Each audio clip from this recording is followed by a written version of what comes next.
La corruption et l'impunité des crimes financiers et de droit commun sont à la base de cette situation de crise multidimensionnelle dans laquelle nous pataugeons depuis plusieurs années. La corruption, un fléau à elle toute seule, est enracinée dans nos administrations publiques. Elle rythme nos vies de tous les jours et nous empêche d'avancer. Pour chaque goutte détournée, c'est une vie qui est brisée. Cet enfant n'ira pas à l'école. Cette femme enceinte ne pourra être assistée convenablement car le centre de santé qu'elle fréquente ne disposera pas des matériels adéquats que l'État aurait dû lui procurer. Cette communauté continuera de trépigner dans l'extrême pauvreté. Pour chaque goutte ayant servi à enrichir illicitement un agent de l'État, cette route ne sera pas construite et cette zone en région ne sera pas connectée au reste du pays. Pour chaque acquisition surfacturée, cette jeune fille mourra de faim, à moins de se prostituer. Et cette dame du troisième âge ne bénéficiera pas d'un logement social, alors qu'elle a passé une misérable vie à s'entendre dire qu'elle y avait droit. Pour chaque marché octroyé illégalement, ce service public ne répondra pas aux critères de qualité et les droits sociaux des citoyens et citoyennes haïtiens continueront d'être violés de manière systématique. Pour chaque cas d'abus de biens sociaux, cet homme qui vit avec une déficience, qu'elle soit motrice, sensorielle ou cognitive, ne bénéficiera pas de l'assistance sociale à laquelle il a droit.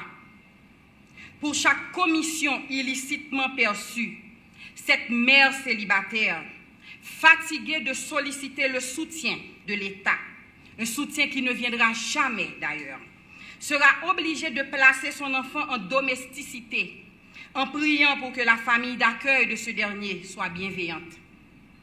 Et pour le plus infime des cas d'abus de fonction, de versement de pots de vin, de trafic d'influence, de favoritisme et de prise illégale d'intérêt, la population haïtienne se meurt.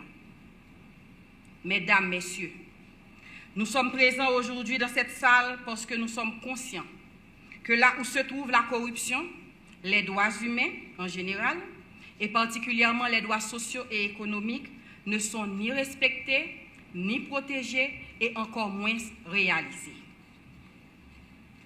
Pour survivre, la corruption a besoin de l'impunité. Cette impunité que lui offre la justice haïtienne, inerte et amorphe face aux crimes financiers, parce que des hommes et des femmes à qui nous avons confié le travail de veiller au grain, de protéger les intérêts de l'État et de s'assurer que chaque goutte, que chaque centime soit dépensé là où elle devrait l'être, nous trahissent continuellement, tout en érigeant un système qui profite à ceux et celles qui veulent continuer de bénéficier de ce chaos innommable.